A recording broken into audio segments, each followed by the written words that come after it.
नमस्ते। हमारे channel meditation peace of mind में मैं आप सभी का स्वागत करती हूँ। तो आज मैं आप सभी को मणिपुर चक्र को कैसे एक्टिव करें उसकी ध्यान विधि बताऊंगी। हमारे शरीर में स्थित 7 चक्रों में से तीसरा चक्र है मणिपुर चक्र, जिसे नाभि चक्र भी कहा गया है। मणिपुर चक्र का स्थान नाभि के पीछे है। मणिपुर चक्र जब एक्टिव होता है तो 10 पंखुड़ी वाला कमल खिलता है। मणिपुर चक्र का तत्व अग्नि तत्व है, यानी सूर्य का तत्व। जब हम सूर्य उदय के दर्शन रोज़ाना करते हैं तो हमारे मणिपुर चक्र को ऊर्जा मिलती है। मणिपुर चक्र के देवता श्री विष्णु और लक्ष्मी है। मणिपुर चक्र का सिद्ध मंत्र रम है। मणिपुर चक्र का कलर येलो है। जब साधक का मणिपुर चक्र एक्टिव होता है तो साधक की भौतिक और आध्यात्मिक प्रगति होती है। अब मैं आप सभी को मणिपुर चक्र एक्टिव करने की ध्यान विधि बताऊंगी। मणिपुर चक्र एक्टिव करने के लिए रोज़ाना ब्रह्म मुहूर्त में उठें। ब्रह्म मुहूर्त क्या है और ब्रह्म मुहूर्त में उठने से हमें क्या बेनिफिट्स मिलते हैं उसके बारे में मैंने एक वीडियो बनाई हुई है, जिसकी लिंक मैंने डिस्क्रिप्शन बॉक्स में दी हुई है। तो ब्रह्म मुहूर्त में उठ के पूर्व दिशा में मुख रहे ऐसे बैठ जाए, अपने ध्यान का आसन ले और फिर उल्टे पैर बैठ जाए। जैसे मुसलमान लोग नमाज पढ़ते हैं तो कैसे बैठते हैं, बिल्कुल वैसे ही। और अपने दोनों हाथ घुटनों पर रख ले। फिर अपने सामने एक तकिया रख ले और फिर अपना सिर उस तकिए पे रख ले और आंखें बंद करके शांत चित्त होकर के बैठे रहे। जब बच्चा माँ के गर्भ में होता है तो इसी स्थिति में होता है और तब वो नाभि से ही माँ के साथ जुड़ा हुआ है। तो ये प्राकृतिक स्थिति है। इस स्थिति में मेडिटेशन करने से आपका नाभि चक्र एक्टिव होगा, आपको निर्विचार स्थिति प्राप्त होगी और आप तुरंत भीतर उतर जाएंगे। लेकिन ये ध्यान आप रोज़ाना ब्रह्म मुहूर्त में ही करें। ये ध्यान विधि अपनाने से आप नाभि चक्र के साथ सीधा जुड़ जाएंगे। ये ध्यान विधि अपनाने से आपका नाभि चक्र सहजता से एक्टिव होगा। जब आप ये ध्यान विधि करेंगे तो शुरुआत में ही आपको नाभि में वाइब्रेशन मिलना प्रारंभ हो जाएगा।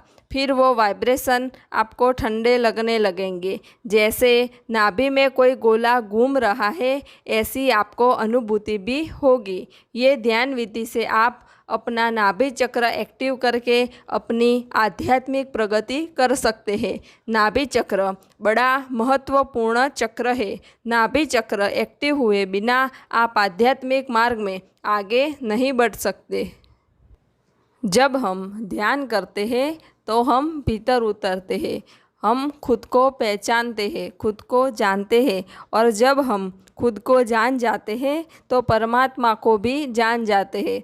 अपने आराध्य पे पूर्ण विश्वास और श्रद्धा से मणिपुर चक्र एक्टिव होता है। लेकिन याद रहे, आराध्य एक ही होने चाहिए, तो ही हम उस आराध्य पे स्थिरता रख पाएंगे और हमारा विश्वास भी स्थिर होगा।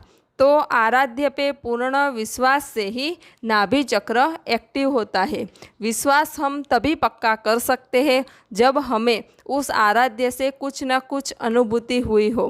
भूतकाल में हो गए देवी देवता पे हम इसलिए थोड़ा भरोसा कर पाते हैं कि उनके पास जाने से हमारी समस्या का समाधान होता है। लेकिन कभी आपकी समस्या का समाधान नहीं हुआ तो आपका विश्वास डगमगा भी सकता है। तो विश्वास अनुभूति पे आधारित है। अपने आराध्य पे पूर्ण विश्वास और श्रद्धा से नाभि चक्र एक्टिव होता है, लेकिन वो विश्वास निस्वार्थ होना चाहिए। तो रोज़ाना ब्रह्म मुहूर्त में उठे, ध्यान करें, मेडिटेशन करें, अपना नाभि चक्र एक्टिव करें और एक दिव्य स्थिति को प्राप्त करें। लेकिन ये स्थिति तक पहुंचना बहुत कठिन है। कई लोग ये स्थिति तक कुछ ही महीनों में पहुंच जाते हैं, कई लोग को सालों तक तपश्चर्या करनी पड़ती है और कई लोग ऐसे हैं जो कई जन्मों से तपस्या कर रहे हैं, फिर भी उनको ये दिव्य स्थिति प्राप्त नहीं होती। क्योंकि ये दिव्य स्थिति प्राप्त करने के लिए ये आवश्यक है कि आपका भाव शुद्ध हो, पवित्र हो और निस्वार्थ हो। तो जैसी आपकी शुद्धता होगी वैसी ही आपकी आध्यात्मिक प्रगति होगी, और जितनी आपकी शुद्धता होगी उतनी ही परमपिता परमात्मा की कृपा आपको प्राप्त होगी। तो शुद्ध और पवित्र भाव से ध्यान करें, साधना करें और अपने सभी चक्र एक्टिव करके अपना मनुष्य जन्म सार्थक करें। मणिपुर चक्र के ऊपर मैंने एक और वीडियो भी बनाई हुई है, जिसमें मैंने मणिपुर चक्र क्या है, मणिपुर चक्र जागृत होने से हमें क्या बेनिफिट्स मिलते हैं, उसके बारे में समझाया है। सब घटवासी परमात्मा को प्रणाम।